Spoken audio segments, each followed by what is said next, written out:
Bapa yang Maha Kasih, Yesus Tuhan kami bersyukur, berterima kasih Tuhan, jika Tuhan selalu memberkati kami bersama dengan semua keluarga. Kami berterima kasih Tuhan, malam yang indah, kembali kami boleh mendengar akan sabda firman Tuhan. Biarlah Tuhan, firman yang sebentar kami dengar, yang nanti akan kami diskusikan, menjadi berkat yang luar biasa, yang akan menuntun kami sebagai anak-anak Tuhan di dalam jalan yang benar dan selamat yang Tuhan sudah siapkan. Oleh karena itu Tuhan, berfirmanlah untuk kami telah siap mendengar sabda firman Tuhan. Di dalam nama Tuhan Yesus, kami percaya. Amin. Bapak Ibu yang dikasih oleh Tuhan, kita punya tema pada hari ini adalah memikirkan apa yang dipikirkan oleh Allah. Saudara, mari kita membaca firman Tuhan lebih dulu yang terambil dari Matius pasal 16 ayat 21 sampai dengan yang ke-23. Saudara, sudah ditayangkan oleh Pak Fran di screen. Saya bacakan, demikian bunyi firman-Nya. Sejak waktu itu, Yesus mulai menyatakan kepada murid-muridnya bahwa ia harus pergi ke Yerusalem dan menanggung banyak penderitaan dari pihak tua-tua, imam-imam kepala, dan ahli-ahli Taurat, lalu dibunuh dan dibangkitkan pada hari ketiga. Tetapi Petrus menarik Yesus ke samping dan menegur dia, katanya, Tuhan, kiranya Allah menjauhkan hal itu. Hal itu sekali-kali takkan menimpa engkau. Perhatikan ayat yang ke-23. Maka Yesus berpaling dan berkata kepada Petrus, enyahlah iblis, engkau suatu batu sandungan bagiku, sebab engkau bukan memikirkan apa yang dipikirkan Allah, melainkan apa yang dipikirkan manusia. Saudara yang dikasih oleh Tuhan, seringkali di antara Anda dan saya dan jemaat pada umumnya, itu suka berkata-kata yang harus keluar dari mulut kita itu yang baik. Yang negatif kalau bisa jangan sampai terucap. Terlebih ketika ada aliran tertentu. Prosperity gospel, Injil kemakmuran yang mengajarkan kepada jemaatnya, kepada para pengikutnya untuk selalu punya pikiran yang positif. Mereka selalu mengajarkan seperti itu sehingga di dalam khotbah-khotbahnya mereka selalu memotivasi para pengikutnya. Saudara, tidak salah memotivasi pengikut, tetapi salah sekali jika motivasi yang diberikan kepada pengikut itu hanya untuk membuat apa yang didengar telinga itu enak, kemudian bisa menyenangkan hati para pendengarnya. Sebab mereka sedang mengajarkan dan memberitakan Yesus Kristus Tuhan yang tanpa disertai dengan salib Kristus. Mereka mengajarkan, memberitakan Yesus Kristus Tuhan, ya. Tetapi Yesus yang mana? Adalah Yesus Kristus Tuhan yang tanpa ada salibnya. Sehingga firman Tuhan yang diberitakan dan kemudian ditangkap oleh sang pendengar, yang kemudian dihidupi, dipelihara, diyakini, otomatis akan membuat ada begitu banyak ayat-ayat firman Tuhan yang Anda tidak bisa menerimanya, atau bahkan Anda tidak bisa khotbahkan untuk sidang jemaat. Sebab pasti Anda tidak akan bisa mengkhotbahkan. Bagaimana para rasul itu harus mati ketika mereka hidup setia di hadapan Tuhannya. Mereka harus mati sebagai martir Allah. Padahal di dalam khotbah-khotbah dari kelompok mereka selalu berkata, jika engkau setia kepada Tuhan, engkau melakukan firman Tuhan di dalam hidupmu, maka engkau akan diberkati dan lain sebagainya. Padahal tidak hal seperti itulah yang selalu terjadi. Lihat di bacaan ini sendiri, Petrus berpikir juga sama seperti Anda dan saya. Masakan Tuhan akan menimpakan sesuatu yang buruk kepada Yesus yang adalah anak Allah sendiri. Kenapa? Karena Tuhan Yesus mulai memberitahukan bahwa dia harus segera pergi ke Yerusalem, dan di sana dia sudah dinantikan dengan penderitaan, dengan siksaan oleh para imam, oleh tokoh-tokoh agama, ahli Taurat orang Farisi, sehingga dia harus dibunuh, mati di atas kayu salib, dan pada hari ketiga dia dibangkitkan kembali. Saudara, Petrus oleh karena kasih sayangnya kepada Kristus sebagai Tuhan dan gurunya, dia menarik Tuhan Yesus ke samping dan menegur dia. Kata Petrus, Tuhan, hal yang seburuk itu yang kau ceritakan, yang kau katakan, pasti tidak akan terjadi di dalam kehidupan. Pikir Petrus, Tuhan pasti membela. Tuhan pasti meluputkan. Tuhan pasti tidak izinkan yang buruk terjadi kepada anak Allah. Nah, saudara, inilah juga yang diberitakan oleh Injil Kemakmuran. Mereka selalu mengajarkan hal-hal yang positif. Anda selalu ingin diajarkan untuk memikirkan hal-hal yang baik saja dengan meninggalkan segala sesuatu yang buruk, dan itu pasti tidak akan terjadi di dalam kehidupan Anda selama Anda adalah orang yang setia kepada Dia. Nah, saudara, kenyataannya di dalam diri Tuhan Yesus sendiri tidaklah hal seperti ini yang terjadi. Justru Tuhan Yesus, oleh karena Petrus berkata seperti itu, Tuhan Yesus itu marah kepada Petrus. Dia malah berkata di dalam ayatnya yang ke-23, maka Yesus berpaling dan berkata kepada Petrus, enyahlah iblis.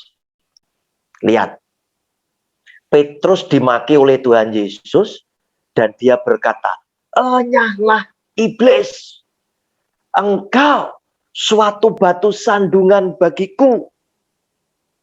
Nah, saudara, dikatakan engkau suatu batu sandungan bagiku, sebab engkau bukan memikirkan apa yang dipikirkan Allah, melainkan apa yang dipikirkan manusia. Nah, saudara, dari kenyataan seperti inilah seharusnya kita mau mempelajari Alkitab itu secara keseluruhan. Bahwa ternyata Tuhan yang mengasihi saudara dan saya juga seringkali adalah Bapa yang mengizinkan Anda dan saya yang sudah setia kepada Dia harus menjalani masa-masa yang sulit, masa-masa yang penuh dengan kesengsaraan. Dia izinkan itu terjadi. Terlebih dari bacaan ini tadi, justru Yesus Tuhan sebagai anak Allah itu diizinkan mengalami penderitaan, siksa di atas kayu salib, dan dia dibunuh. Dia mati. Dan pada hari ketiga dia dimuliakan kembali, dibangkitkan kembali. Nah, saudara, di dalam kenyataan hidup kita sebagai manusia pun, ternyata banyak ayat Alkitab yang menuliskan hal-hal yang demikian. Saudara, mari kita tayangkan dari Yeremia pasalnya yang ke-14. Yeremia pasalnya yang ke-14 ayat mulai ke-10.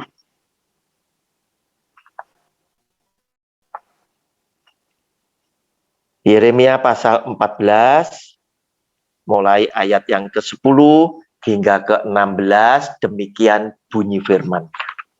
Beginilah firman Tuhan tentang bangsa ini. Bangsa siapa? Bangsa Israel. Mereka sangat senang mengembara dan tidak menahan kakinya. Sebab itu Tuhan tidak berkenan kepada mereka, tetapi sekarang Ia mau mengingat kesalahan mereka dan mau menghukum dosa mereka. 11. Tuhan berfirman kepadaku, janganlah engkau berdoa untuk kebaikan bangsa ini. Saudara, berhenti di ayat 11 dulu. Lihat. Kita sebagai orang Kristen itu suka seakan-akan peduli. Kalau ada masalah, buru-buru tim doa itu bermunculan, saudara. Ingin menunjukkan bahwa Anda termasuk kelompok orang Kristen yang peduli terhadap penderitaan sesama yang lain. Muncul, wah, tim doa. Minta sama Tuhan. Agar Tuhan membebaskan bangsa Indonesia, katakanlah, dari COVID-19. Berdoa minta dunia dibebaskan. Saudara, lihat, tayangkan lagi ayat 11 saya baca. Apa yang diperintahkan oleh Tuhan kepada Yeremia? Tuhan berfirman kepadaku, janganlah engkau berdoa. Garis bawahi, saudara, di Alkitab saudara. Tuhan tidak kepengen saudara membela ketika dia marah kepada sekelompok orang tertentu atau bangsa tertentu. Oleh karena itu pada saat COVID pertama kali merebak di dunia, saya tidak berdoa untuk umat manusia yang ada di dunia ini. Saya sedang berpikir, Tuhan, kalau ini terjadi seluruh dunia, terus kemudian jumlah yang meninggal seluruh dunia dengan jumlah yang sangat besar, saya berkesimpulan, pastilah engkau merestui peristiwa ini terjadi. Saya menunggu kapan amarah Tuhan itu mereda. Baru saya berani datang di dalam doa kepada Dia. Sebab saya tahu banyak ayat Alkitab yang bertolak belakang dengan pikiran Anda dan saya sebagai manusia yang suka kepo. Wah, langsung berdoa, langsung keluar kata-kata berkat, padahal Tuhan tidak menghendaki. Lanjut ayat 12. Saya baca 12. Sekalipun mereka berpuasa, garis bawahi, saudara, aku tidak akan mendengarkan seruan mereka. Padahal doa puasa menjadi doa atau senjata pamungkas buat orang Kristen, seakan-akan kalau Anda sudah berpuasa, Tuhan pasti mengabulkan. Ternyata tidak. Sekalipun mereka mempersembahkan korban bakaran dan korban sajian, aku tidak akan berkenan kepada mereka. Melainkan aku akan menghabiskan mereka dengan perang, dengan kelaparan, dan dengan penyakit sampar. Lanjut. Lalu aku berkata, aduh Tuhan Allah, bukankah para nabi telah berkata kepada mereka, kamu tidak akan mengalami perang, dan kelaparan tidak akan menimpa kamu, tetapi aku akan memberikan kepada kamu damai sejahtera yang mantap di tempat ini. Saudara, bukankah banyak pendeta mulai muncul, terus mulai bernubuat palsu, dengan mengeluarkan kata-kata yang selalu positive thinking. Dan ternyata apa, saudara? itu bukan dari Tuhan. Nah, saudara, jawab Tuhan kepadaku, para nabi itu bernubuat palsu demi namaku. Aku tidak mengutus mereka, tidak memerintahkan mereka, dan tidak berfirman kepada mereka. Mereka menubuatkan kepadamu penglihatan bohong, ramalan kosong, dan tipu rekaan hatinya sendiri. Yang sering muncul, saudara, ada kata-kata, ada himbauan untuk kita berdoa se-Indonesia. Karena seorang hamba Tuhan melihat ada 2 cawan murka dari Tuhan. Kalau Anda tidak berdoa, maka Indonesia atau dunia ini akan kena celaka. Saudara, bohong. Tidak selalu demikian yang terjadi. Itu jawaban Tuhan di Yeremia 14:14. Lanjut 15. Sebab itu beginilah firman Tuhan mengenai para nabi yang bernubuat demi namaku. Padahal aku tidak mengutus mereka. Perhatikan ya, engkau yang suka bohong. Dan yang berkata, perang dan kelaparan tidak akan menimpa negeri ini. Para nabi itu sendiri akan habis mati oleh perang dan kelaparan. Ayat 16. Dan bangsa yang kepadanya mereka bernubuat akan tercampak mati di jalan-jalan Yerusalem. Disebabkan oleh kelaparan dan perang. Dan tidak ada orang yang akan menguburkan mereka. Mereka sendiri, istri-istri mereka, anak-anak mereka yang laki-laki dan yang perempuan, demikianlah akan kutumpahkan kejahatan mereka atas mereka. Saudara, dari ayat firman Tuhan ini saya ingin menyampaikan bahwa ternyata pikiran Tuhan seringkali bertolak belakang dengan pikiran kita. Kita mengenal Yesus adalah Tuhan, Bapa yang mengasihi saudara dan saya. Tetapi di balik semuanya itu, dia punya cara berpikir yang kita sulit bisa memahami cara berpikir Allah. Sehingga kita yang sering kali harus mengeluarkan kata-kata berkat, suatu kali kita bisa salah. Oleh karena itu, peka terhadap apa yang dipikirkan oleh Tuhan menjadi bagian yang penting di dalam hidup saudara dan saya sebagai anak-anak Tuhan. Jangan gampang-gampang ketika Tuhan murka, kemudian kita langsung berdoa. Kami percaya Tuhan akan melepaskan, Tuhan akan membebaskan. Saudara, belum tentu. Kenapa? Karena murka Tuhan belum mereda. Bahkan ada yang berani berkata, saya diperintahkan oleh Tuhan Yesus untuk menghardik COVID-19. Omong kosong. Saudara, saya tunjukkan lagi. Bukankah Israel adalah bangsa yang dipilih oleh Tuhan sebagai umat pilihannya dia? Yang dengan tangan kanannya yang kuat, dia bawa umat Israel dari Mesir keluar menuju ke negeri yang dia janjikan. Yeremia 27 ayat 9 sampai 16. Saya tunjukkan.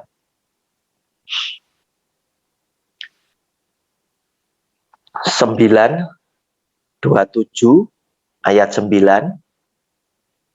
Mengenai kamu, janganlah kamu mendengarkan nabi-nabimu, juru-juru tenungmu, juru-juru mimpimu, tukang-tukang ramalmu, dan tukang-tukang sihirmu yang berkata kepadamu, jangan kamu mau takluk kepada Raja Babel. 10. Sebab mereka bernubuat palsu kepadamu dengan maksud menjauhkan kamu dari atas tanahmu, sehingga kamu kucerai-beraikan dan menjadi binasa. Tetapi bangsa yang mau menaruh tengkuknya ke bawah kuk Raja Babel, dan yang takluk kepadanya Raja Babel, maka mereka akan kubiarkan di atas tanahnya. Demikianlah firman Tuhan, dan mereka akan mengolahnya dan diam di sana. Lanjut. Kepada Sedekia, Raja Yehuda, aku telah berbicara dengan cara yang sama, kataku. Taruhlah tengkukmu ke bawah kuk raja negeri Babel. Takluklah kepadanya dan kepada rakyatnya, maka kamu akan hidup. Lanjut. 13. Mengapa engkau beserta rakyatmu harus mati oleh pedang? Kelaparan dan penyakit sampar seperti yang difirmankan Tuhan tentang bangsa yang tidak mau takluk kepada Raja Babel itu. Lanjut sampai 16. Janganlah dengarkan perkataan nabi-nabi yang berkata kepadamu, janganlah kamu mau takluk kepada Raja Babel, sebab mereka bernubuat palsu kepadaku. Sebab aku tidak mengutus mereka, demikian firman Tuhan, tetapi mereka bernubuat palsu demi namaku, sehingga kamu kucerai beraikan dan menjadi binasa bersama-sama dengan nabi-nabi yang bernubuat kepadamu itu. 16.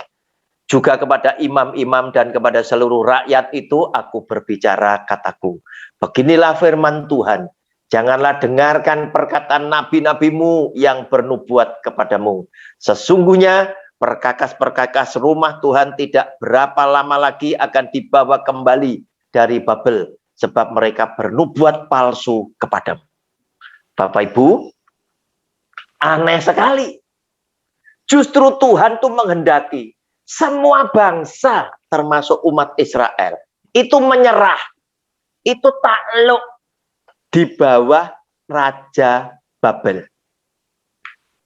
Semua diserahkan oleh Tuhan di bawah kekuasaan Raja Babel, termasuk Israel. Nah, saudara, firman Tuhan itu datang kepada Yeremia yang hanya seorang diri melawan nabi-nabi lain yang bernubuatkan palsu. Seandainya Anda dan saya waktu itu hidup di tengah-tengah zaman Yeremia hidup, Anda berpihak kemana? Pastilah kita juga akan goyang. Masakan Tuhan yang mengasihi Israel justru minta Israel takluk kepada bangsa lain, kepada Raja Babel. Mungkin kita akan bilang, Yeremia salah, Yeremia palsu. Sebab biasanya orang lebih yakin yang benar adalah yang jumlahnya banyak. Ternyata apa, saudara? Itulah firman Tuhan yang sesungguhnya yang turun kepada Yeremia. Tuhan inginkan Israel menyerah di bawah pemerintahan takluk kepada Raja Babel, agar supaya Tuhan tidak mencerai-beraikan mereka, Tuhan tidak membinasakan mereka, dan mereka boleh tetap hidup di atas tanah mereka sendiri. Tetapi jika mereka melawan, Tuhan akan menghampiri mereka dengan pedang, dengan kebinasaan, dengan penyakit sampar. Saudara, aneh. Yang dipikirkan Tuhan tidak sama dengan yang dipikirkan oleh saudara dan saya. Nah, saudara, lihat lagi. Yehezkiel 14, ayat 12 sampai dengan 14. Orang Kristen selalu yakin, kalau aku sudah datang kepada Tuhan dengan tetesan air mata, dengan berdoa puasa, maka Tuhan akan mengabulkan doaku. Tidak, saudara. Kemudian datanglah firman Tuhan kepadaku.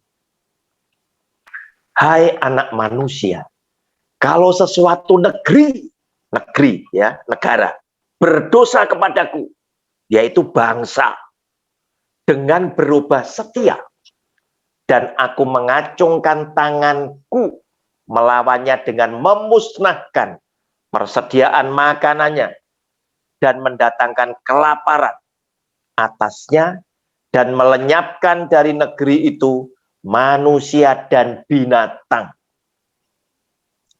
Hai, biarpun di tengah-tengahmu berada ketiga orang ini, yaitu Nuh, Daniel, dan Yakub, dan Ayub adalah orang-orang yang terkenal setia. Mereka akan menyelamatkan hanya nyawanya sendiri karena kebenaran mereka. Demikianlah firman Tuhan Allah. Artinya, walaupun bangsa ini berdoa dengan puasa dan lain sebagainya, dan di tengah-tengah itu ada orang tiga yang hebat kesetiaannya. Baik Nuh, Daniel maupun Ayub, Tuhan berkata apa? Mereka bertiga ini tidak bisa nolong kamu. Mereka bertiga itu tidak bisa mempengaruhi aku. Untuk aku tidak mengacungkan tangan kepada bangsa ini. Kepada negeri yang telah berbalik kepadaku. Sebab ketiga orang benar ini hanya akan menyelamatkan nyawa mereka sendiri karena kebenaran mereka. Tetapi ketiga orang ini tidak bisa menyelamatkan negeri atau bangsa tersebut. Nah, saudara yang dikasih oleh Tuhan, apa yang sebetulnya sekarang ini sedang dipikirkan oleh Allah untuk kedepannya saudara dan saya memikirkan apa yang dipikirkan oleh Tuhan, yaitu Tuhan ingin menyelamatkan orang-orang berdosa berapapun harganya. Sebab dia sendiri yang berkata, aku datang bukan untuk memanggil orang benar, tetapi aku datang untuk memanggil orang-orang yang berdosa. Sampai-sampai Yesus yang adalah Tuhan sendiri memberikan satu pengertian kepada saudara dan saya.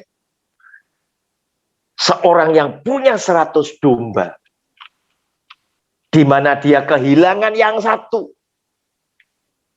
dia rela mencari yang satu agar supaya yang satu dia temukan dan dia bawa pulang bersama yang 99. Saudara, ketika kita sekarang tahu bahwa yang sedang dipikirkan oleh Tuhan adalah menyelamatkan orang yang berdosa berapapun harganya.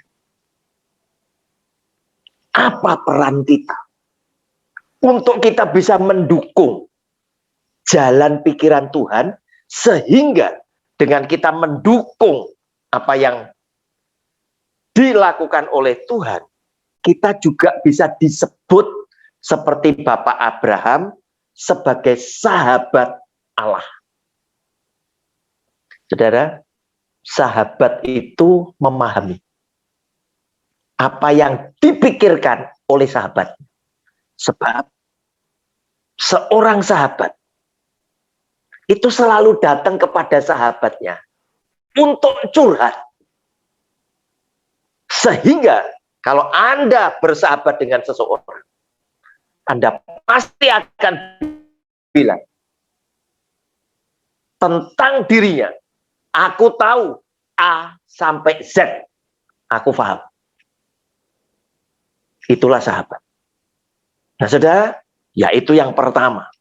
Kalau kita memikirkan apa yang dipikirkan oleh Allah, yaitu kita harus hidup dengan memberitakan firman Tuhan dengan benar.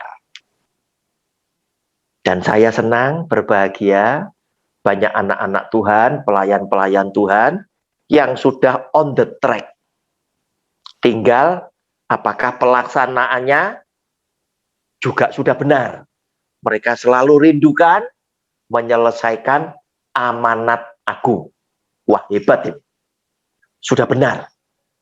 Tinggal sekarang bagaimana pelaksanaannya dengan amanat agung tersebut. Tapi jelas kalau Anda beritakan Kristus yang tanpa ada salibnya, Walaupun Anda bilang Anda mau memberitakan menyelesaikan amanat agung, ya pastilah salah. Sebab Yesus Kristus Tuhan berkata apa di dalam Matius 28 ayat 19 dan 20? Coba ditayangkan. Matius 28 ayat 19 dan 20. Karena itu pergilah, jadikanlah semua bangsa muridku, dan baptislah mereka dalam nama Bapa dan Anak dan Roh Kudus. Lanjut, dan ajarlah mereka melakukan. Nah ini saudara, kata ajarlah mereka melakukan ini menjadi sangat penting sekali. Di situ ditulis segala sesuatu yang telah kuperintahkan kepadamu, dan ketahuilah aku menyertai kamu senantiasa sampai kepada akhir zaman. Nah saudara, berarti kita harus mulai mengajar mereka melakukan segala sesuatu yang diajarkan oleh Kristus, termasuk penderitaan Kristus, sebab dia berkata, kalau kamu ingin menjadi pengikutku, layak jadi muridku, maka dia memberikan petunjuk kepada saudara. Anda harus menyangkal diri, memikul salib, mengikut aku.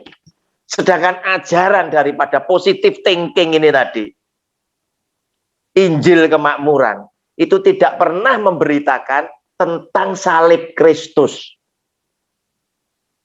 Tidak pernah. Sehingga ada begitu banyak Anda tidak bisa ceritakan bahwa para rasul itu rela demi Injil Kristus. Mereka mati sebagai martir Allah dengan cara kematian yang sangat menyedihkan. Nah saudara, apa yang Anda mau katakan? Mereka mati menyedihkan. Mereka mati dalam keadaan tidak wajar. Apakah mereka berdosa? Seperti yang sering kita dengar. Kalau kemudian orang itu dipanggil Tuhan dengan cara yang aneh-aneh, tidak wajar. Seringkali ada orang tertentu berkata, ya mungkin itu dosanya, dia sedang menuai buahnya. Saudara, Tuhan bisa panggil siapapun dengan cara yang tidak pernah terpikirkan oleh kita. Para rasul mati, ada yang digergaji, ada yang dilempari batu sampai mati. Petrus disalib dengan kepala ada di bawah. Apa yang kita mau katakan? Ketika kita menyaksikan bahwa Tuhan baik, Tuhan memberkati, Tuhan melepaskan aku dari masalah, bertolak belakang dengan kesaksian para rasul.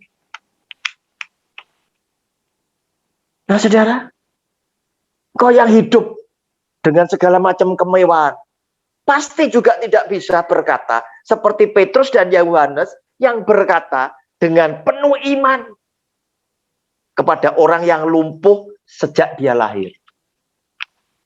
Emas dan perak aku tidak punya, tetapi di dalam nama Yesus orang Nazaret itu berdiri dan berjalan. Sebab apa? Banyak pendeta dari teologi kemakmuran yang hidup berkelimpahan. Bagaimana mungkin dia akan berkata, emas dan perak aku tidak punya. Sedangkan deposito, mobil mewah aku banyak. Sulit, saudara. Oleh karena itu, memberitakan firman Tuhan dengan kebenaran, sesuai dengan kitab suci, itu penting. Mengajarkan segala sesuatu yang sudah Kristus ajarkan, jangan ada yang dikurangi, termasuk penderitaan Kristus di atas kayu salib dan para rasulnya, dan yang kemudian akan turun kepada saudara dan saya. Sebab jika kita anak, kita ahli waris. Dari apa? Bukan dari janji di mana dia memuliakan kita saja, Tetapi kita boleh berbahagia jika kita sebagai Kristen, anak-anak Tuhan yang diizinkan oleh Kristus, bahwa kita juga ikut di dalam penderitaan Kristus. Saudara, Tuhan Yesus membaptis Anda dan saya, kata Yohanes. Yohanes bilang, kamu jangan ikut aku. Ikutlah dia yang datang kemudian daripadaku. Dia lebih berkuasa daripada aku. Aku hanya bisa membaptis engkau dengan air. Tetapi dia yang lebih berkuasa daripadaku, membuka tali kasutnya saja aku tidak layak. Dia akan membaptis engkau dengan apa, saudara? Roh Kudus dan api. Saudara, silakan Pak Fran tayangkan Matius pasal ketiga, ayatnya yang ke-11. Di sini saya ingin mengingatkan saudara dengan sedikit protes. Saudara, aku membaptis kamu dengan air sebagai tanda pertobatan. Saudara, ini tanda pertobatan. Baptisan Yohanes. Besok akan saya khotbahkan di Bible Study jam 1 siang di Zoom-nya Oma Sinta. Besok hari Sabtu. Tetapi ia yang datang kemudian daripadaku, lebih berkuasa daripadaku, dan aku tidak layak melepaskan kasutnya. Ia akan membaptiskan kamu dengan Roh Kudus dan dengan api. Tolong digarisbawahi semuanya. Saya sedikit ada protes dari teman-teman, dari aliran tertentu, merek gereja tertentu. Anda sudah ajarkan, dibaptis oleh Roh Kudus, tandanya adalah berbahasa roh. Saya mau nanya, saya tidak sedang ingin mengatakan ini salah atau tidak. Saya tidak, sedang tidak bicarakan itu. Saya mau tanya, kenapa yang dibaptis dengan api Anda tidak ajarkan? Apa yang dimaksud dengan api, dibaptis dengan api? Kenapa Anda nggak ajarkan, Anda simpen? Anda tekankan, dibaptis dengan Roh Kudus, tandanya adalah engkau berbahasa roh. Kenapa yang api Anda tidak ajarkan? Ini yang protes saya. Sebagai anak Tuhan, yang dipakai Tuhan menjadi pengajar. Dengan komunitas yang relatif sedikit dan sederhana. Saudara, api bicara tentang pemurnian. Api berbicara tentang kesengsaraan. Lewat kita menghadapi tekanan hidup, kita taat, kita ini sengsara. Kita ini dimurnikan oleh Tuhan. Sehingga orang Kristen yang mengerti bahwa kita juga akan dibaptis dengan api adalah orang Kristen yang tidak pernah takut kita menghadapi penderitaan ketika kita hidup di dalam kebenaran. Itu anugerah buat aku. Aku tidak salah, tetapi aku diizinkan menderita demi nama Kristus. Itu baptisan api. Supaya apa? Memurnikan hidup saudara dan hidup saya. Dan ini sekaligus mencelikkan mata saudara dan saya bahwa ternyata Tuhan juga pernah berpikir yang seperti ini, mengizinkan saudara dan saya dibaptis dengan api di dalam penderitaan, di dalam hidup. Bertolak belakang sekali dengan prosperity gospel, Injil kemakmuran yang selalu mengajarkan dengan positive thinking. Bahwa Tuhanmu pasti tidak akan, Tuhanmu pasti akan membela, Tuhanmu pasti akan memberkati engkau. Karena engkau adalah orang yang setia dan lain sebagainya. Orang yang setia saat ini dulunya punya masa yang kelam. Tuhan ingin bersihkan engkau semuanya dari segala noda dosa. Oleh karena itu, hanya ada baptisan api, yaitu kita dimurnikan, disucikan kembali. Hasil korupsi dari Sakeus harus diserahkan kembali. Kenapa? Karena Tuhan akan gantikan dengan berkat rezeki yang dari Tuhan sendiri. Bapak Ibu, jika engkau koruptor, baik engkau pengusaha, baik engkau pejabat, atau engkau adalah pendeta, beranikah engkau kembalikan? Pikir baik-baik. Silakan Anda memilih. Kemudian yang berikutnya, apa yang kita mau lakukan? Jangan jadi batu sandungan bagi sesama kita lain, yang lainnya, lewat kehidupan kita. Seandainya saya memimpin sidang, saya pun akan merasa malu, sungkan. Saya hidup bermewah-mewah, kemudian saya masih punya banyak domba yang menghadapi meja kosong mereka. Dengan hidup bermewah-mewah. Sebab tidak pernah ada rasul atau nabi atau Kristus Yesus pun yang memberikan teladan. Mereka hidup berkelimpahan harta, bermewah-mewah. Tidak ada. Tetapi makan enak boleh. Sebab apa? Tuhan Yesus sering dijamu oleh orang kaya, pemungut cukai, yang bertobat menjamu Tuhan Yesus bersama para muridnya. Tetapi mereka sendiri berkata apa? Burung punya sarang, serigala punya liang, tetapi aku, anak manusia, untuk meletakkan kepala, aku tidak ada tempat. Jangan jadi batu sandungan bagi sesamamu yang lain. Sebab engkau adalah teladan. Engkau memegang jabatan predikat sebagai seorang hamba Tuhan yang boleh dikatakan engkau mewakili nama baik Tuhan Allahmu. Saudara, yang terakhir, kita harus berani menegur dan memperingatkan sesama kita yang lainnya jika kita melihat mereka bersalah. Walaupun ketika Anda melakukan peneguran itu tadi, ada begitu banyak orang yang tidak setuju, yang suka kepo, yang suka sok suci, sok kasih. Dengan mereka berkata, Pak, jangan menghakimi.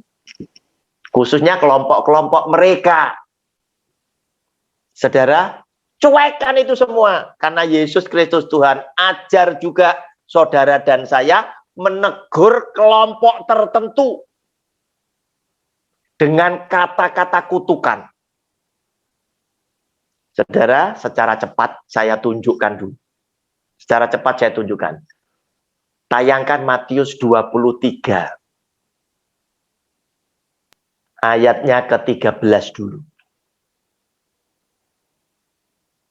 Nah, di depannya itu kata kutukan. Celakalah kamu, hai ahli-ahli Taurat dan orang-orang Farisi. Hai kamu, orang-orang munafik. Nah, ini kata kutukan. 14, ayat 14. Celakalah kamu. Dia tidak menyebutkan ahli Taurat siapa namanya. Orang Farisi siapa namanya. Dia tidak menyebutkan pendeta siapa. Tetapi kata pendeta boleh disebut. 15. Kelompok pendeta boleh disebut karena mereka adalah orang yang ngerti Alkitab. Celakalah kamu, hai ahli-ahli Taurat. 16.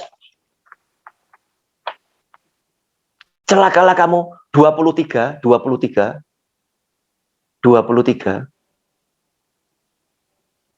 Celakalah kamu. Sudah Pak Fran? Sekarang kenapa kita harus menegur dan memperingatkan? Terakhir, Yehezkiel pasal 3 ayat 18 sampai dengan 21. Ada orang benar, orang jahat, ada orang benar yang berbalik. Ada dua, ya. Kalau aku berfirman kepada orang jahat, engkau pasti dihukum mati dan engkau tidak memperingatkan. Artinya engkau itu tadi adalah saudara dan saya yang ngerti firman Tuhan, yang ngerti kalau orang itu tadi salah, tidak memperingatkan dia atau tidak berkata apa-apa untuk memperingatkan orang jahat itu dari hidupnya yang jahat supaya ia tetap hidup. Orang jahat itu akan mati dalam kesalahannya. Tetapi aku akan menuntut pertanggungan jawab atas nyawanya daripadamu. Saudara, ayat 18 ini berat sekali. Kalau kita tahu ada orang jahat, itu salah. Menuju kepada kebinasaan. Tuhan minta saudara dan saya, itu kasih tahu. Supaya dia itu berbalik dan bertobat. Jika Anda tidak kasih tahu, orang jahat ini pasti mati. Tetapi karena engkau tidak berkata-kata apa-apa terhadap orang jahat ini tadi, kematian orang jahat itu tadi, aku akan tuntut nyawanya kepada saudara dan saya. Itu artinya. Oleh karena itu, di dalam pengajaran saya sering sebut kelompok-kelompok tertentu, orang-orang jahat yang salah. Bukan karena saya benci kepada mereka, tidak. Tetapi saya ingin jalankan firman Tuhan dan menyelamatkan nyawa saya. 19.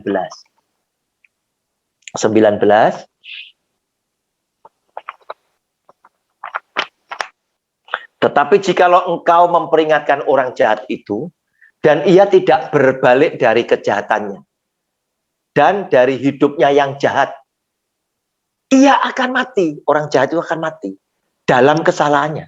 Tetapi engkau telah menyelamatkan nyawamu. Tuhan sudah tidak nuntut, sebab Anda sudah menjalankan tugas Anda memperingatkan, menegur mereka. Ayat 20. Ini sekarang orang benar. Ini orang benar. Jikalau seorang yang benar berbalik dari kebenarannya, ahli Taurat, orang Farisi, pendeta, evangelis, dan lain sebagainya, yang ngerti Alkitab, dan ia berbuat curang, dan aku meletakkan batu sandungan di hadapannya, ia akan mati. Oleh karena engkau tidak memperingatkan dia, ia akan mati dalam dosanya, dan perbuatan-perbuatan kebenaran yang dikerjakannya tidak akan diingat-ingat, dihapus semua jasa-jasanya. Tetapi aku akan menuntut pertanggungan jawab atas nyawanya daripadamu. Nah, saudara, karena itu Anda jangan sungkan. Kalau ada pendeta, gembala sidang Anda yang salah, Anda tegur, Anda peringatkan. Kalau tidak, dia mati, Anda dituntut. Ayat 21 terakhir dari ceramah ini.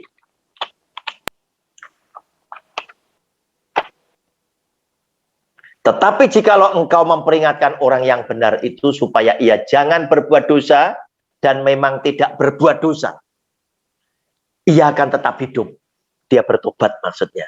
Sebab ia mau menerima peringatan. Dan engkau telah menyelamatkan nyawa.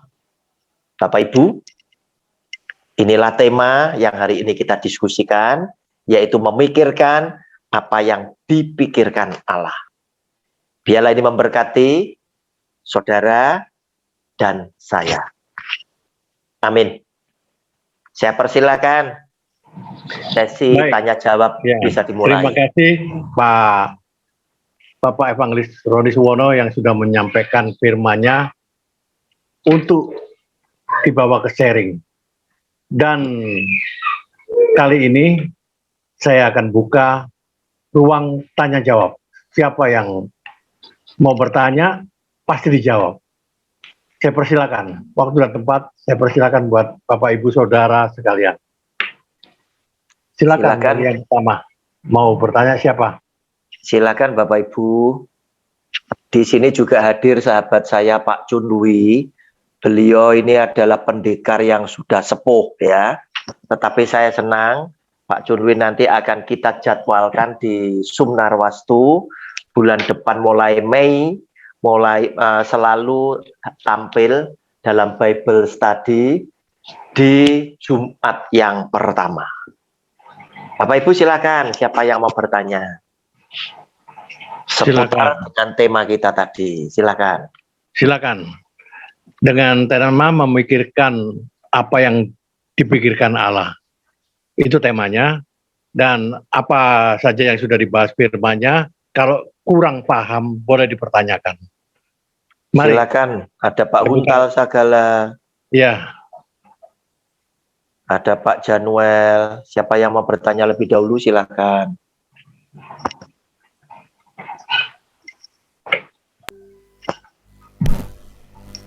Ada Bu Maria Titin, ada Pak Rudi, ini petingginya Full Gospel Surabaya. Pak Rudi, salam kenal ya Pak. Baik. Selamat malam. Silakan Pak Januel, silakan. Iya, berkaitan dengan firman Tuhan yang pada malam hari ini memikirkan apa yang dipikirkan Allah.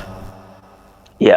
Ini tadi sempat masuk di pikiran saya adanya kata-kata teologi kemakmuran dan Injil kemakmuran. Ya, kurang lebih sama Pak. Ya. Ya, itu kalau saya menangkapnya ini adalah boleh dikatakan mamon kemakmuran kalau saya katakan, karena apa? Sudah menyimpang, karena tidak sesuai dengan apa yang diinginkan hati Tuhan. Tetapi Pak Roni, saya agak gerundel juga yang terakhir, ya, yang ditegur. Ya. Itu ada istilah yang saya cuma lupa, belum mempelajari di Matius kalau tidak salah. Itu apa, jadi cara kita menegur yang baik itu istilahnya dengan kasih. Ya. Tidak harus frontal atau dan segala macam. Ya. Dan yang menjadi pertanyaan saya pada malam hari ini, kenapa kok saat ini kok sempat juga terlintas di pikiran saya waktu itu Pak Roni menyempatkan, ya gobloknya jemaat sendiri. Kok bisa-bisanya dia bisa percaya katakanlah gitu. Iya, oke. Lah yang iki piye carane, bagaimana caranya kasih karunia itu selalu berada di hati kita atau di hati aku. Itu aja Pak Roni. Oke, terima kasih. Terima kasih Pak Januel, itu istilah Anda sah-sah saja. Anda menganggap ini mamon kemakmuran dan lain sebagainya. Tetapi yang sederhananya adalah semua pemberitaan firman Tuhan yang tidak sama dengan yang asli, itu pasti diberitakan oleh bibit-bibit antikristus. Ya, sebab apa? Kalau dia pro Kristus, dia akan beritakan sama seperti di negara, ya. Ada partai pendukung pemerintah, yaitu yang kebijakan pemerintah itu tidak pernah dijegal. Yang selalu melawan pemerintah disebut oposisi. Nah, antikris itu adalah oposan daripada firman Kristus.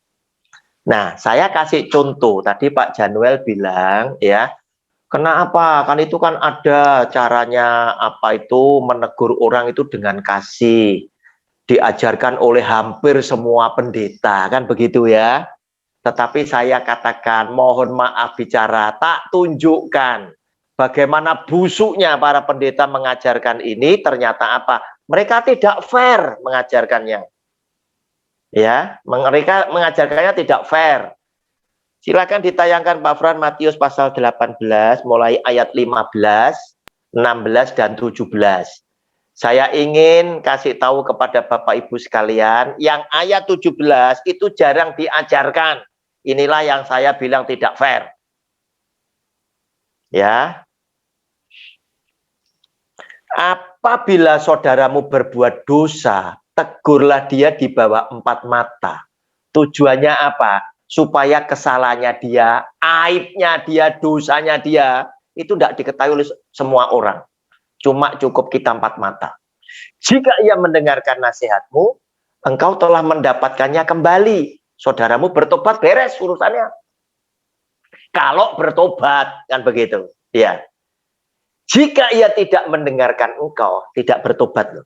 Bawalah seorang atau 2 orang lagi, supaya atas keterangan 2 atau 3 orang saksi, perkara ini tidak bisa disangsikan. Karena apa?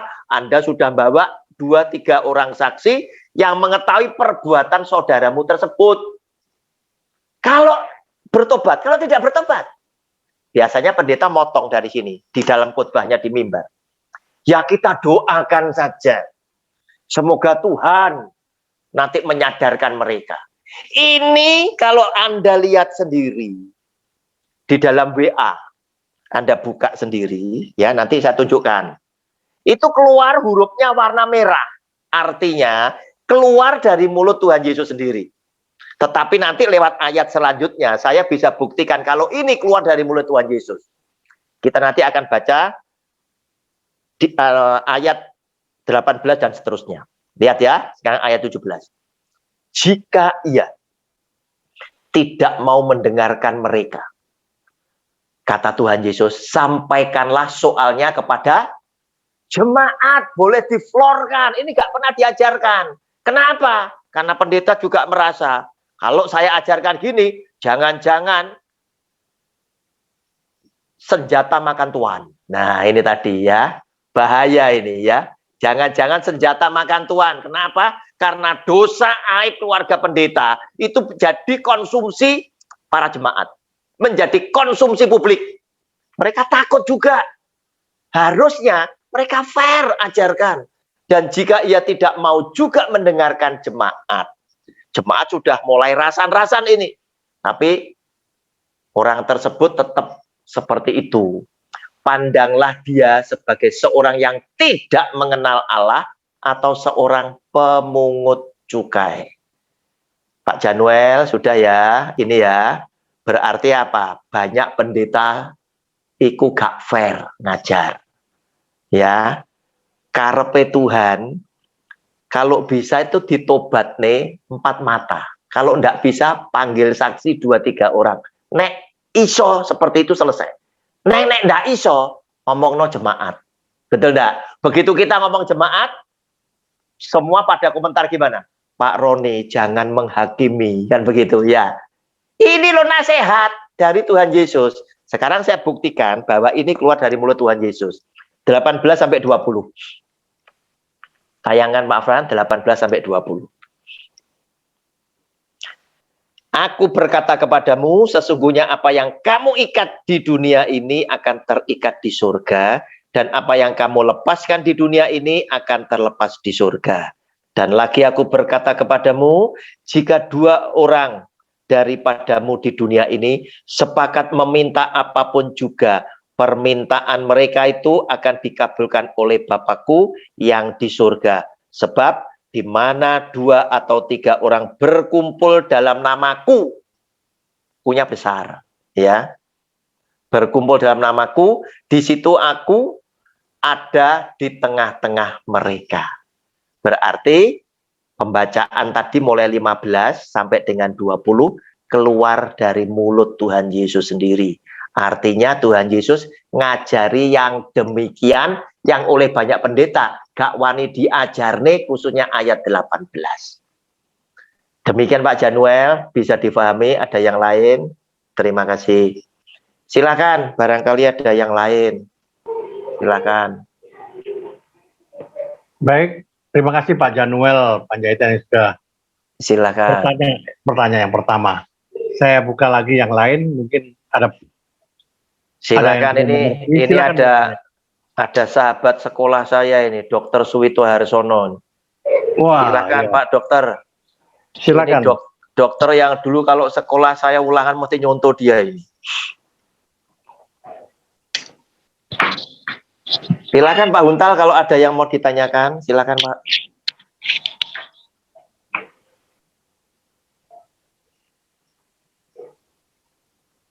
Silakan, siapa yang mau bertanya? Mungkin Pak Tirta, Pak Edward, Pak Rudi, Nenek, silakan. Silakan Nenek. Sudah.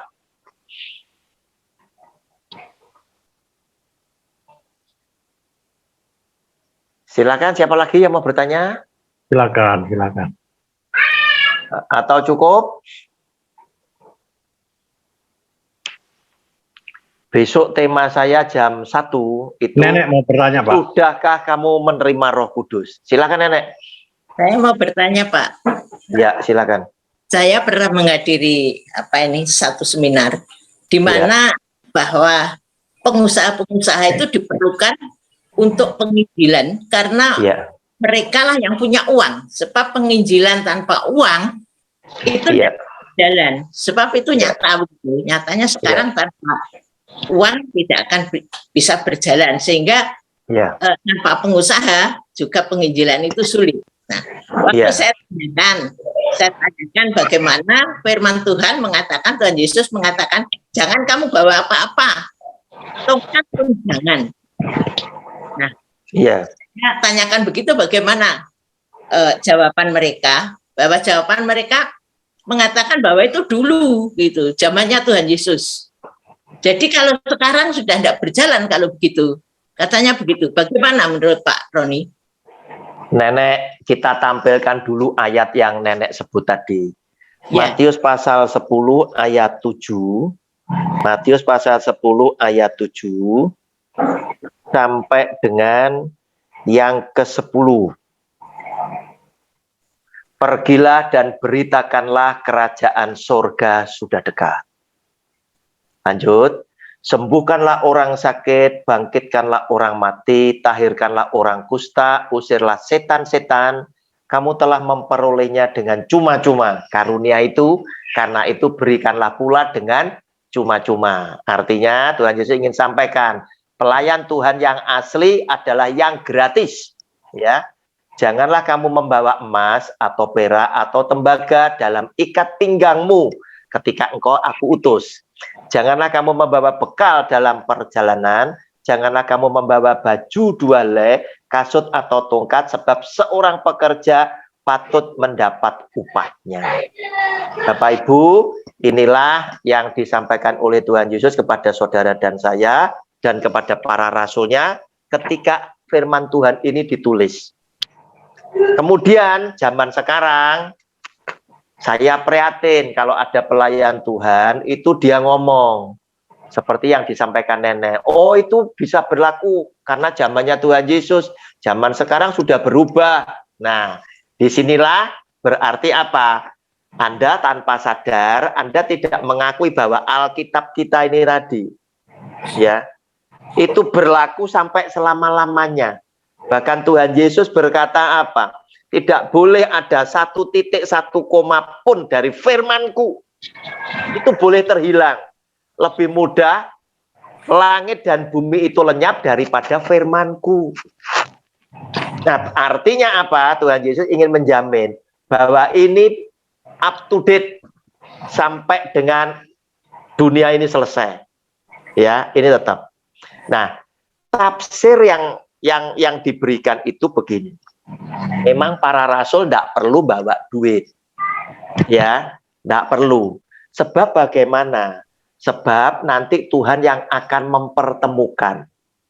Anda yang punya iman, punya hati melayani Tuhan, dan siap berangkat melayani Tuhan, nanti akan dipertemukan dengan orang-orang yang dipakai oleh Tuhan, yang memiliki hati dermawan. Lah lewat duitnya itu tadi loh, mereka ini tadi loh, Anda itu disambut oleh mereka. Tetap membutuhkan duit, tetapi bukan berarti ya kita ketika mau melayani kita jadi tidak berani melangkah kalau duit itu belum ada, begitu loh. Duit itu nanti, sebab apa? Tuhan akan mempertemukan engkau dengan orang-orang yang akan dipakai oleh Tuhan. Sama seperti ketika firman Tuhan itu datang kepada Elia. Elia, kamu pergi ke Sarfat sana, daerah Sidon. Aku telah mengutus seorang janda untuk memelihara kamu. Nah ini tadi. Elia bilang, Tuhan aku tidak punya sanggup. Berarti saya tidak bisa berangkat. Tidak seperti itu. Nabi harus kita teladani. Nabi itu selalu bilang, siap Tuhan. Walaupun dia tidak punya apa-apa. Elia berangkat. Sampai di Sarfat tadi, di daerah Sidon, dia ketemu dengan seorang janda. Nah itulah yang sudah dipersiapkan oleh Tuhan untuk menyambut Elia. Ternyata orang ini juga bukan orang yang kaya. Janda ini janda miskin punya masalah. Dan Elia bilang, ibu, buatkan aku lebih dulu roti bundar kecil. Janda ini bilang, aduh Nabi, aku cuma punya tepung tinggal segenggam dan minyak sedikit dalam buli-buli. Begitu ini aku buat, habis itu aku sudah tidak punya makanan lagi, mampuslah kita. Tetapi firman Tuhan datang kepada Elia dan disampaikan kepada janda itu. Sesungguhnya demikianlah bunyi firman Tuhan, Tuhan akan membuat tepungmu yang tinggal sedikit tidak akan pernah habis, juga minyakmu yang tinggal sedikit dalam buli-buli tidak akan pernah habis, sampai dengan Tuhan menurunkan hujan dan tanah memberikan hasil. Nah itulah Nek, jadi konsepnya itu begini, duit tetap kita perlukan, tetapi bukan berarti kalau sekarang kita mau melayani Tuhan harus mengumpulkan duit dulu. Ya, kita jalan dulu. Setelah kita memperhitungkan dan lain sebagainya, dengan hikmat Tuhan kita jalan dulu. Nanti Tuhan yang akan mempertemukan, sebab Tuhan ingin tunjukkan, aku adalah Allah yang bertanggung jawab kepada engkau yang aku utus. Oleh karena itu, di situ dikatakan, setiap pekerja patut mendapat upahnya. Dia akan ditemukan oleh orang-orang yang Tuhan pakai untuk memelihara dia. Demikian Nek, terima kasih. Ada yang lain? Mau tanya Pak. Silakan. Silakan Pak Untal. Baik Pak, terima kasih. Pemaparan penjelasan dari firman yang Bapak sampaikan. Ya. Sungguh memberkati kita malam ini. Ya. Ada satu perkataan tadi Bapak sampaikan tadi mengenai Injil Kemakmuran ini. Ya. Injil Kemakmuran ini adalah hanya mengajarkan positive thinking, seperti itu ya Pak? Ya, betul. Saya tadi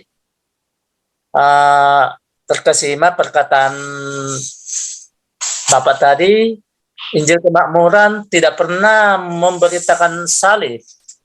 Ya. Kenapa sampai demikian Pak? Bukankah salib itu adalah suatu inti di dalam perjanjian baru ya? Yesus mati disalibkan gitu ya. Jadi kalau Injil Kemakmuran itu apakah di sana salib tidak diberitakan sehingga hanya kemakmuran atau kesenangan, tidak ada kesusahan? Apakah seperti itu Pak? Iya, jadi salib yang saya maksud Pak Sagala bukan ketika Tuhan Yesus mati di atas kayu salib, ya, tetapi adalah penderitaan badani yang kita harus alami oleh karena kita melakukan kebenaran. Itu yang tidak pernah diberitakan. Contoh, ya. Jika Anda adalah orang yang setia kepada Tuhan, maka Tuhan pasti akan memberkati ini. Itu yang selalu didengungkan. Padahal realitanya tidak selalu demikian. Ada kalanya Tuhan ngajarkan. Kamu harus bersuka cita ketika kamu menjalankan kebenaran, tetapi engkau diizinkan ya menderita oleh karena namaku. Dalam diri siapa? Para rasul itu setia. Dia bayar kesetiaan sehingga mereka pun juga tidak pernah memikirkan masa depannya demi Injil Kristus. Mereka mati dengan sengsara sekali, menyedihkan sekali. Nah, ini yang tidak pernah diberitakan, sehingga tidak membuat jemaatnya itu menjadi apa ya, mereka ingin supaya jemaatnya betul-betul lewat pemberitaan itu, saya betul-betul mendapat damai sejahtera karena firman Tuhan selalu baik dan lain sebagainya. Termasuk jika engkau mempersembahkan kepada Tuhan, maka Tuhan akan memberkati engkau 30 kali lipat, 60 kali lipat, 100 kali lipat. Nah, itu menjadikan senang hatinya. Demikian Pak Sagala. Jadi apakah di sana di Injil Kemakmuran itu tidak ada penderitaan, hanya kesenangan saja yang disampaikan kepada jemaatnya?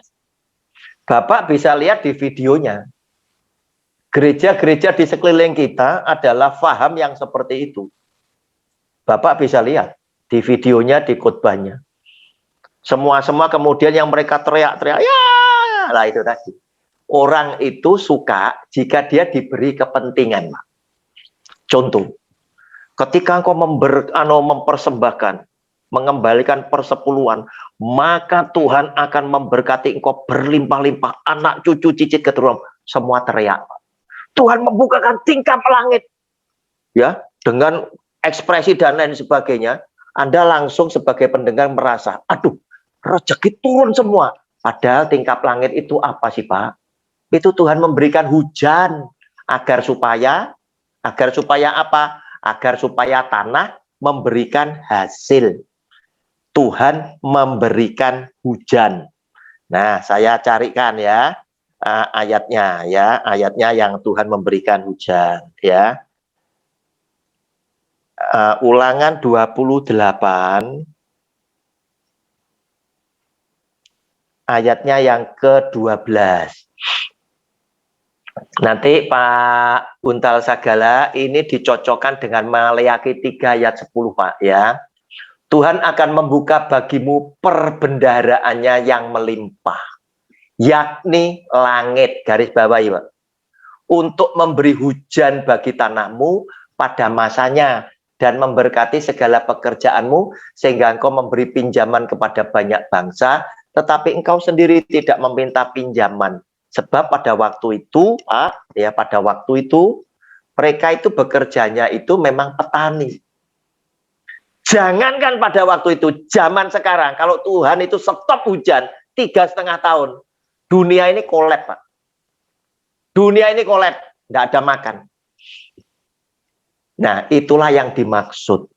Tetapi dengan ekspresi, dengan intonasi mereka berkhotbah, para pendengarnya berpikir, langit ini seperti ada pintunya. Bisa buka, langsung berkat itu turun ke bawah, Pak. Waduh, itu hujan, bukan apa-apa. Gitu loh. Paham ya Pak Sagala? Paham Pak, paham. Iya, oke. Artinya di sana Pak tidak ada lah pengajaran mereka pembaptisan dengan api ya Pak? Nah, saya tadi makanya saya akan protes ya. Anda baptisan Roh Kudus, saya tadi tidak sedang ingin bicara apa tafsirmu benar atau salah tentang baptisan Roh Kudus dengan ditandai orang berbahasa roh. Kalau mau ikut penjelasan saya ini, datang besok jam 13.00 di Zoom-nya Oma Sinta, yang nanti undangannya akan saya share besok pagi supaya nggak ketumpuk ya, supaya Anda ingat bahwa jam 1 saya bicara tentang satu tema, sudahkah engkau menerima Roh Kudus? Nah, jadi kenapa baptisan api tidak Anda bicarakan? Kenapa? Karena mereka kalau bicara baptisan api ini merusak apa yang mereka sudah tata. Mereka punya tujuan memberikan dongeng-dongeng. Alkitab sudah menulis, di akhir zaman ada banyak orang yang suka mendengarkan dongeng-dongeng dan cerita-cerita isapan jempol yang menyenangkan telinga, menyenangkan hati pendengarnya, yang notabene bukan kebenaran firman Allah. Nah, seperti itu. Iya. Iya Pak, artinya Injil Kemakmuran itu hanya yang senang-senang saja, begitu ya Pak? Betul, yang senang-senang saja itu yang diberitakan. Nah, padahal, ya. Sementara baptisan api itu artinya pemurnian itu tidak berlaku di sana Pak ya? Mereka tidak pernah ajarkan. Mereka tidak pernah ajarkan. Bahkan yang paling menyedihkan ketika ada jemaat yang menghadapi kesengsaraan, apa tafsir mereka? Mereka bilang, dosa apa orang itu? Anak Tuhan tuh tidak ada yang tidak kaya, tidak ada yang tidak sukses. Nah, termasuk ketika mereka mendoakan orang sakit. Kalau orang sakit ini tidak sembuh, apa yang mereka katakan? Orang sakit ini tidak punya iman, sehingga kesembuhan tidak terjadi. Nah, hal-hal seperti itulah yang seringkali mereka sampaikan. Padahal siapapun bisa sakit. Rasul Paulus sakitnya juga tidak disembuhkan Tuhan. Kan begitu? Iya Pak, saya tambahin. Bahkan hamba Tuhan sekarang itu berani memvonis, termasuk ini didengar Pak Utar Sagala. Iya. Bahwa orang yang tidak diberkati itu kurang doa. Itu yang pertama biasanya kita dengar. Yang kedua kurang iman. Iya. Itu yang kita dengar selalu itu.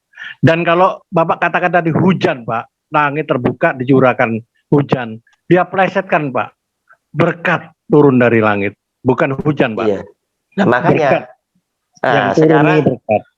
sekarang kita mau yang plesetan atau yang mau kebenaran. Ya. Tetapi Anda harus tahu risikonya. Ketika saya menyampaikan kebenaran, saya tidak populer, saya tidak disukai. Kenapa? Karena berita yang saya sampaikan tidak menyenangkan hati pendengarnya.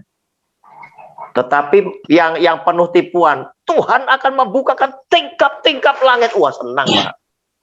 Tuh berkat dicurahkan. Loh. Orang mikirnya duit ini datang ini. Nah, itu mereka yang suka. Nah, pengkhotbah yang demikian Pak, amplopnya tebal Pak. Ya. Nah, pengkhotbah yang seperti saya kan tidak terima amplop.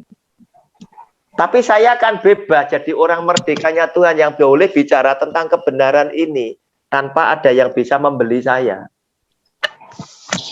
Tetapi musuh saya banyak, yaitu ahli Taurat orang Farisi zaman sekarang. Ya, silakan. Ada yang lain? Silakan. Pak Tirta mana nih Pak Tirta kok nggak dibuka ini? Ada pertanyaan mungkin Pak Tirta? Pak Tirta sudah live Pak. Sudah live ya? Iya, barusan live. Silakan ada Pak Rudi, ada yang lain, silakan. Iya, Pak Rudi. Ibu Grace tadi kayaknya mau tanya itu, Bu Grace. Silakan Grace, silakan. Silakan, siapa yang mau bertanya lagi? Nenek kayaknya mau tanya lagi itu Pak, Nenek. Silakan Nenek. Buka itu. Mic-nya dibuka, Nek. Ya, silakan. Silakan. Enggak, sudah tadi. Oh, sudah ya. Oke, silakan. Memang banyak orang yang berkata, tetapi lewat paham aliran gereja tersebut, gereja jadi banyak. Saya bilang iya, gereja jadi banyak, tetapi persoalannya, apakah dengan jumlah gereja jadi banyak itu menyenangkan hati Tuhan? Jika ajaran itu salah, begitu loh. Ya, Bu Grace sudah dibuka itu kameranya. Silakan mau bertanya kayaknya. Silakan Grace. Kalau ada silakan mic-nya silakan dibuka. Silakan dibuka. Tadi Pak Shalom. Ya, shalom. Pak Pendeta, Nenek dan semua. Itu saya mau tanya, Pak Roni tadi baru buka opini gereja sekarang semakin lama semakin banyak ya Pak.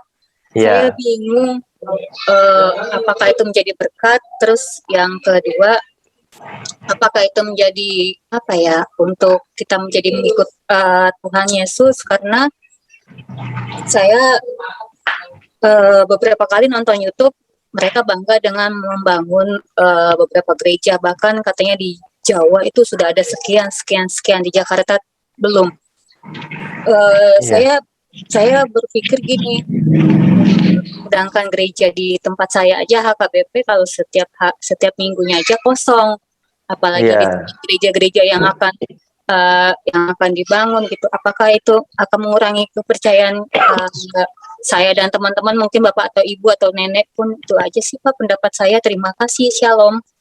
Shalom. Ya, firman Tuhan jelas berkata, siapa yang bisa bertahan sampai kepada kesudahannya, sampai kepada tarikan nafas yang terakhir, menjaga kebenaran, itu yang akan diselamatkan.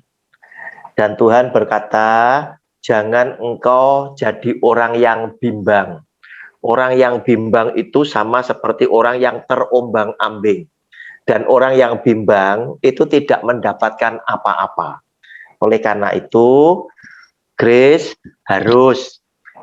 kita itu harus senang membaca Alkitab, mempelajari, agar supaya Anda yakin gereja di mana Anda tinggal itu adalah gereja yang memberitakan firman Tuhan yang benar. Agar supaya ketika kita mengikuti, kita akan sampai kepada tujuan. Nah, repotnya sekarang ada banyak jemaat itu yang cuman suka mendengar khotbah. Terus kemudian hanya karena melihat, oh ini yang khotbah pendeta, apalagi ini pendeta yang jemaatnya banyak, dianggap pasti benar. Belum tentu.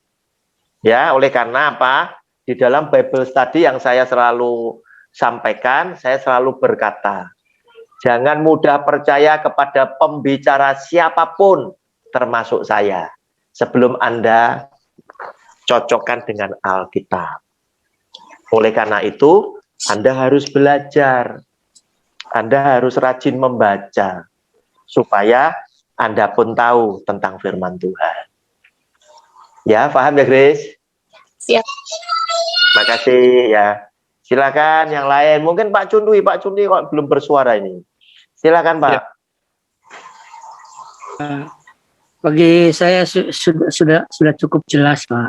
Jelas ya Pak. Terima kasih. Mungkin Pak Cundwi mau menambahkan, ada pandangan apa? Silakan loh Pak. Bapak kan punya wacana sendiri. Silakan untuk nambahi pandangan jemaat yang lagi ikut Zoom ini. Apa ya? Ya. Enggak Pak. Enggak ya, oke. Terima kasih Pak Cundwi. Silakan yang lain. Pak Edward, Pak Rudi, Bu Ira, silakan. Bu Ruth.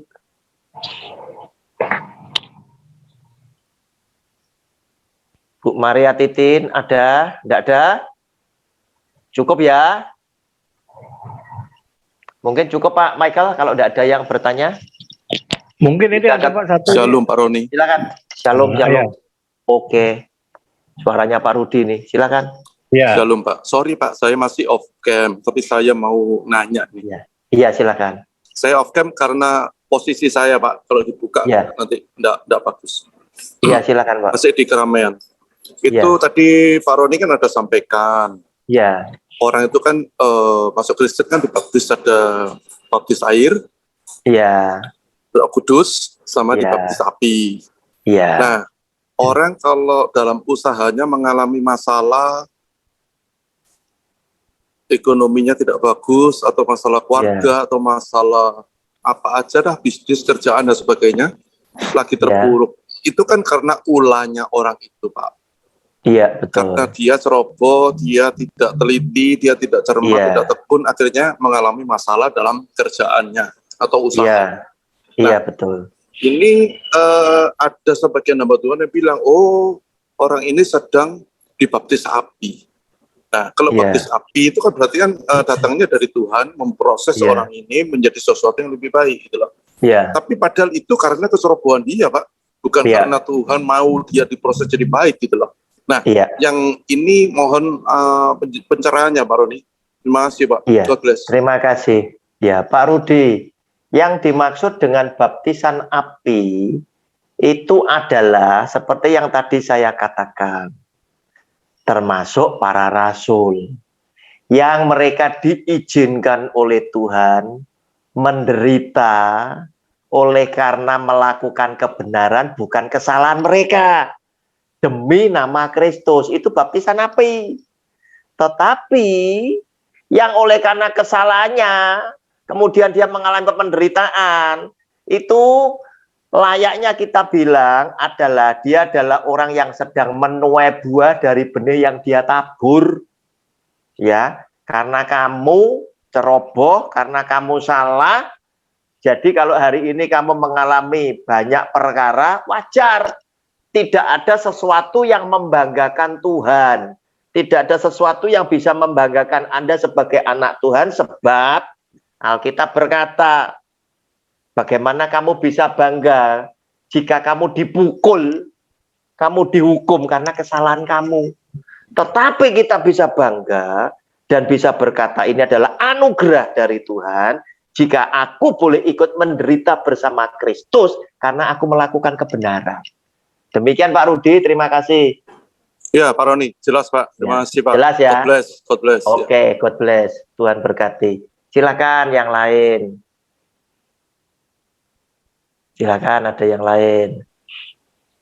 Bu Ira, Bu Ruth. Iya, silakan yang lain. Masih nambah kebetulan Pak. Ya. Coba Silakan. saya beri pencerahan. Ya. Ini berkaitan dengan anak saya yang nikah. Ya. Kebetulan saya laki perempuan semua ikut Tuhan. Ya. Tapi aku nggak iso teko. Ya. Aku sampai anak dan mantu saya ndak bisa hadir beserta istri karena apa? Ya. Posisi itu COVID-19 yang pertama, yang ganas-ganasnya bukan yang Delta, yang Delta. Varian Delta. Ya. Itu betul saya rasakan, kok ngene ya Gusti, saya bilang gitu. Iya. Itu aja Pak Roni. Makasih. Oke. Terima kasih. Ada banyak orang yang menghadapi kesedihan sama dengan Pak Januel. Apalagi pernikahan anak itu kan cuma satu kali seumur hidupnya dia. Apalagi anak mesti suka ditunggoni, diberi restu kepada kedua orang tua pada hari H. Nah, karena hal-hal tertentu, akhirnya ada banyak orang yang mengalami seperti Pak Januel, tidak bisa hadir. Nah, gimana ini? Yang pertama, Anda tidak hadir bukan berarti restu tidak Anda lepas loh. Betul Pak Januel? Betul ya? Ya. Anda tetap lepas loh. Berkat itu tetap boleh lepas. Hanya sikon bisa saja mungkin karena habis kena COVID atau masih dalam masa penyembuhan, sehingga ini akan membahayakan orang lain. Salah satu bentuk kasih itu adalah kita juga melindungi orang lain. Terus kemudian Tuhan dengan COVID ini tadi, ada banyak hal-hal positif yang Tuhan ingin ajarkan. Kalau Pak Januel ini merasa, aku tidak bisa datang, ya berarti Tuhan ingin mengajarkan, kumpul itu salah satu berkat. Bisa kumpul itu salah satu berkat. Nah, ternyata dengan adanya COVID ini kan menimbulkan Anda tidak bisa di sana. Nah, sehingga manfaatkan kalau suatu kali ada kesempatan untuk bisa kumpul-kumpul, terus kemudian saling bercerita tentang kebaikan Tuhan, adalah momentum yang paling bagus untuk kita bisa bersama dengan keluarga untuk memuliakan nama Tuhan. Nah itu Pak Januel, tidak usah sedih. Karena apa? Karena memang sikon, anak menantu besan bisa menyadari, toh dalam kondisi Anda tidak hadir di sana, bukan berarti Anda tidak melepaskan berkat. Dalam kondisi yang sama kita sekarang ini, Tuhan yang tidak kelihatan bukan berarti kita jauh dari Dia, sama, artinya sama. Demikian Pak Januel, terima kasih.